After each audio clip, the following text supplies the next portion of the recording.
या लहान लहान गोष्टी ना आपलं किचनचं काम खूप सोपं करतात. तर मी मागवलंय हे स्प्राउट मेकर जार, जे की खूप छान आहे.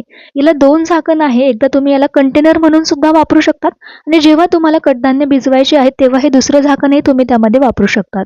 तर याची प्रोसेस काय आहे, तर 1 दिवस रात्रभर आपल्याला यामध्ये कडधान्य पाण्यामध्ये भिजवू घालायचे आणि दुसऱ्या दिवशी हे झाकण लावून याला अशा प्रकारे उभं करायचंय, जेणेकरून त्याला मस्त मोड येतील.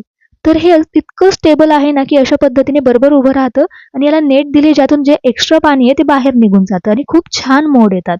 त्यानंतर दुसरं जे पार्सल होतं त्यामध्ये हे राईस वॉशिंग बाउल मी ऑर्डर केलंय. जेव्हा आपण भात बनवतो तेव्हा तांदूळ धुवायला खूप त्रास होतो. तर यामध्ये तुम्ही तांदूळ टाकू शकतात आणि कड्याच्या साईडने होल्स आहे त्यातून पाणी बाहेर जातं. यामध्ये कडधान्य, भाजीपाला, बाकीच्या गोष्टीही तुम्ही धुवू शकतात आणि खूप छान आहे हे दोन्ही प्रॉडक्ट आणि खूप स्वस्त आहे. 100च्या आतमध्ये आहे. जर तुम्हाला याची लिंक हवी असेल तर कमेंट करायला विसरू नका. धन्यवाद.